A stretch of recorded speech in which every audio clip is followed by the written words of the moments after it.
Hello किसान भाइयों, मैं हूं आपका मछली वाला भैया उन्मेष टहरिया फिशरीज ग्रेजुएट एंटरप्रेन्योर और आप देख रहे हैं ऑस्कर फिशरीज। कोई भी किसान भाई जिसके पास मछली को फीड कराने के दाने खिलाने के पैसे नहीं हैं तो वो एक बार मछली पालन करने के लिए ज़रूर सोचता है कि मैं मछली को डाल तो लूँगा लेकिन उसको खाना क्या खिलाऊँगा। तो आज का वीडियो उन्हीं मेरे किसान भाइयों के लिए है जिसके पास उतना ज़्यादा पैसे नहीं है कि वो मछली को फार्म मेड फीड या फिर पैलेटेड फीड खिला पाए। सबसे पहले जब भी हम लोग प्राकृतिक रूप से मछली पालन करने के बारे में बात करते हैं तो सबसे मेन हमारा जो कंपोनेंट होता है वो है आपका काऊ डंग, गोबर। ये काऊ डंग किसी का भी हो सकता है, चाहे वो गाय का हो, बकरी का हो, सुअर का हो, चाहे आपका किसी भी प्रकार का भेड़ बकरी किसी का भी गोबर हो, वो आप अपने तालाब में यूज़ कर सकते हैं। आखिर ये गोबर काम कैसे करता है उसको मैं थोड़ा सा आपको एक्सप्लेन करता हूँ। जब भी हम लोग काऊ डंग अपने तालाब में डालते हैं तो उससे होता क्या है, उसमें जो न्यूट्रिएंट्स है नाइट्रोजन, फास्फोरस, पोटेशियम, वो आपके प्राकृतिक भोजन मतलब फाइटोप्लैंक्टन के ग्रोथ के लिए जिम्मेदार होती है। उसको डायरेक्ट मछलियां नहीं खाती, सिर्फ एक दो मछलियां हैं जैसे आपका कॉमन कार्प मछली, वो डायरेक्ट काऊ डंग को भी खा सकती है, लेकिन बाकी जो उसमें जो न्यूट्रिएंट्स हैं वो आपके फाइटोप्लैंक्टन के डेवलपमेंट के लिए हेल्पफुल साबित होता है, उसके लिए खाने के रूप में यूज होता है और वो अपनी संख्या बढ़ाती है और उस फाइटोप्लैंक्टन को खा करके ज़ूप्लैंक्टन अपनी संख्याएं बढ़ाती है। साथ ही साथ जो काऊ डंग है वो आपके तालाब के जो बॉटम में बैक्टीरिया रहती है, जो बेनिफिशियल जो पॉजिटिव बैक्टीरिया होती है जो अमोनिया को तोड़ने में मदद करती है, तो उसको भी इस गोबर से ही न्यूट्रिएंट्स मिलता है और वो भी अपनी संख्या बढ़ा करके आपके तालाब के एनवायरनमेंट को अच्छा रखने में मददगार साबित होता है। मेरे वीडियोस में मैं कोशिश करता हूं कि आपको आखिर वो कैसे काम करती है गोबर उसको मैं एक्सप्लेन कर पाऊं, और क्योंकि मैंने पढ़ाई करी हुई है 4 साल तो कोशिश करता हूं कि आपको अच्छे से डेप्थ में उसको समझा पाने की मैं पूरी कोशिश करता हूं। दूसरी बात, जब भी हम लोग तालाब में गोबर का प्रयोग करते हैं दोस्तों, तो आपको उसका डोज है वो निश्चित रूप से डिसाइड करना चाहिए। सबसे पहले मैं अगर बात करूं, मान लीजिए आपके पास 1 एकड़ का तालाब है तो हम लोग अपने तालाब में मछली छोड़ने से पहले तालाब की तैयारी करते हैं और तालाब की तैयारी के लिए हम लोगों को 2 प्रकार के फर्टिलाइजर की जरूरत पड़ती है। सबसे पहले ऑर्गेनिक फर्टिलाइजर जिसमें आपका काऊ डंग हो गया, चाहे वो मुर्गी का हो, चाहे वो बकरी का हो, चाहे वो गाय का हो, किसी का भी काऊ डंग हो गया। साथ ही साथ हम लोग जो इनऑर्गेनिक फर्टिलाइजर है इसमें डीएपी, यूरिया, 2 इंपॉर्टेंट फर्टिलाइजर है, उसको हम लोगों को मिक्स करना होता है। अगर बात करें कितने डोज की अपन मिक्स करना चाहिए तो पर एकड़ के लिए अगर आप काऊ डंग का प्रयोग करते हैं तो आपको कम से कम पर एकड़ में 800 से 900 किलो गोबर की जरूरत पड़ेगी। वहीं अगर आप लेयर मुर्गी का जो वेस्टेज होता है, जो पॉटी होता है, उसको आपको 500 किलो पर एकड़ के हिसाब से यूज करना होता है, क्योंकि मुर्गी के खाद्य में ज्यादा न्यूट्रिएंट्स होता है आपके काऊ डंग के कंपैरिजन में। इसी वजह से हम लोग मुर्गी के खाद को थोड़ा सा कम डालते हैं तालाब में, ताकि ज्यादा आपके न्यूट्रिएंट्स है वो तालाब में ना जाए और एल्गल ब्लूम की समस्या है वो उत्पन्न मत हो, है ना। तो अगर आप काऊ डंग प्रयोग करते हैं तो पर एकड़ 800 से 900 किलो डालिए। वहीं अगर लेयर मुर्गी का खाद अगर डालते हैं तो आपको 500 से 600 किलो के बीच में आपको अपने डोज है उसको डालने हैं। इसके साथ साथ आपको पर एकड़ 15 किलो यूरिया, 10 किलो डीएपी और साथ ही साथ आपको 5 किलो मोलासेस या फिर गुड़ का प्रयोग करना है। उसके साथ आपको कम से कम 250 से 300 ग्राम ईस्ट का जो पाउडर आता है जो बेकरी में आपका उपलब्ध रहता है, उसकी जगह अगर आपको नहीं मिलता तो आप उसकी जगह प्रोबायोटिक भी यूज़ कर सकते हैं। इन सभी चीज़ों को आपको सबसे पहले एक गड्ढे जो चाहे आपका कंक्रीट का हो गया उसमें इन सभी चीज़ों को आपको मिलाना है। उसके बाद आपको इसमें पानी डाल करके कम से कम 3 दिनों तक उसको अच्छे से सड़ाइए, उसका एक अच्छे से स्लरी एक घोल तैयार कर लीजिए।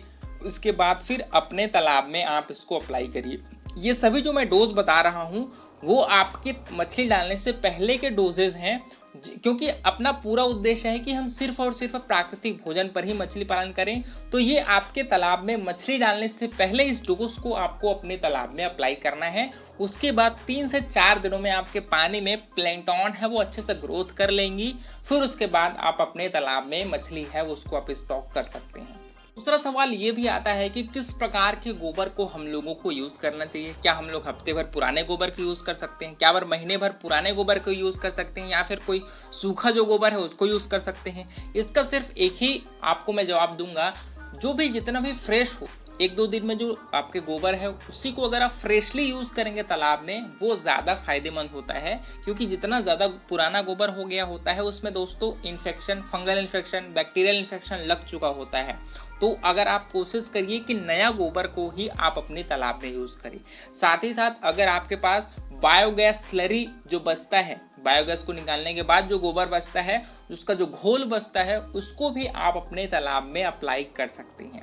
अप्लाई करने का सेम तरीका है, घोल बनाइए और अपने तालाब में अच्छे से छिड़काई कर दीजिए। दूसरा सवाल कि क्या हम लोग सिर्फ गोबर को ही डेली डाल करके मछली पालन कर सकते हैं? जी बिल्कुल कर सकते हैं। देखिए, आपको क्या करना है, अगर आपके पास गौशाला होगा या फिर आपके पास पोल्ट्री फार्म होगा, वहाँ से आप डेली कम से कम 35 से 40 किलो गोबर को पर एकड़ आप अपने तालाब में अप्लाई करिए। इससे होगा क्या कि आपके तालाब में प्राकृतिक भोजन है वो लगातार बनता रहेगा। साथ ही साथ अगर आप चाहेंगे तो कम से कम हफ्ते या 10 दिन में एक बार आप सरसों खली, राइस ब्रांड, डीएपी, यूरिया, इसका आपको फर्टिलाइजर बनाना है, मतलब घोल तैयार करना है और इसको भी 2 दिन तक सड़ा करके आप अपने तालाब में कम से कम हफ्ते में एक बार भी अगर आप इस घोल को किसका आपकी सरसों की खली का कम से कम पर एकड़ में कम से कम 80 किलो सरसों की खली, 10 किलो आपकी ये राइस ब्रांड, 5 किलो डीएपी और 5 किलो यूरिया, इसको कम से कम हफ्ते में एक बार आप अपने तालाब में घोल बना करके भी छिड़काई करा सकते हैं, अगर आपके तालाब में प्राकृतिक भोजन की कमी होती है तब। दूसरी बात, अगर आपके पास पोल्ट्री फार्म होगा तो पोल्ट्री फार्म का जो जितना भी वेस्टेज है उसको आप अपने तालाब के किनारे में डंप करा दीजिए। थोड़ा थोड़ा मात्रा है वो धीरे से पानी में मिलता रहे, वैसे ही स्थिति में आप उसको डंप करवाइए और देखिए आपके तालाब में कैसे मछलियों का ग्रोथ अच्छे से होता है। क्योंकि हमारा उद्देश्य है कि कम से कम खर्च में आपका मछली है वो तैयार हो जाए और आपको कंपनी वाले फीड खिलाने की ज़रूरत ना पड़े। तो इस प्रकार से अगर आप काऊ डंग का प्रयोग करेंगे समय समय पर, आप समय समय पर आपके सरसों खली और राइस ब्रांड को फर्टिलाइज करके उसको सड़ा करके तालाब में डालेंगे और किनारे में आप जो पोल्ट्री का जो वेस्टेज है उसको किनारे में डंप करा दीजिए। इस प्रकार से 3 सोर्सेज से आपके तालाब में भोजन है, प्राकृतिक भोजन है वो बनता रहेगा और जो वेस्टेज है उसको मछलियाँ हैं वो खाती भी रहेंगी। तो आपका मछली है वो बहुत ही कम खर्च में तैयार हो जाएगा। यहाँ पर एक चीज़ और ध्यान रखिएगा कि आपको अपने मछली का जो भार है दोस्तों, उसको स्टार्टिंग में कम से कम आप 30 से 40 ग्राम का बच्चा, 50 ग्राम का बच्चा वही स्टॉक करिए। क्योंकि छोटे बच्चे में बहुत बार ये होगा कि आपके तालाब में अगर कुछ समस्या आती है तो उसको छोटी मछलियाँ अच्छे से झेल नहीं पाती।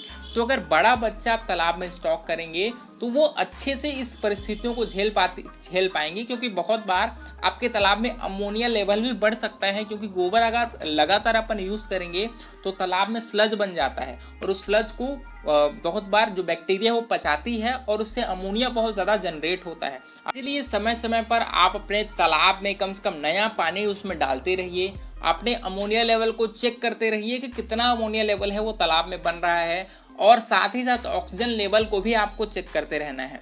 और समय समय पर सॉइल एंड वाटर प्रोबायोटिक्स जो आता है उसको कम से कम अप्लाई करिए, ताकि आपके जो तालाब में पानी है उसकी कंडीशनिंग होती रहे, वो अच्छे से साफ सुथरा रहे। क्योंकि यहाँ पर गोबर है वो पानी को खराब भी करती है, तो आपको उसके वाटर पैरामीटर्स को अच्छे से चेक करते रहना है और समय समय पर नया पानी है वो आप तालाब में डालते रहिए। तो किसान भाइयों, इस प्रकार से अगर आप डोजेस को सही समय पर चेक करते रहेंगे, पैरामीटर्स को चेक करते रहेंगे और जो गोबर है उसको सही तरीके से अपने तालाब में अप्लाई करते रहेंगे, तो आप बहुत ही कम खर्च में अपने मछली को तैयार कर सकते हैं। तो किसान भाइयों, इस प्रकार से अगर आपको वीडियो पसंद आया होगा तो वीडियो को लाइक ज़रूर करिए। ऑस्कर फिशरीज पर नए हैं तो चैनल को सब्सक्राइब करना बिल्कुल मत भूलिएगा। अगर आप हमसे कंसल्टेंसी सर्विस लेना चाहते हैं तो इस नंबर पर कॉल कर सकते हैं। इसका छोटा सा मैं चार्ज देता हूँ साल भर का, उसको आपको पेड करना पड़ेगा, फिर मैं आपको अच्छे से गाइड कर सकता हूँ। तो किसान भाइयों, मिलते हैं अगले वीडियो में, तब तक के लिए बड़ों का सम्मान करिए, छोटों को प्यार करिए और खुद का ढेर सारा ख्याल रखिए। Thank you, thanks for watching.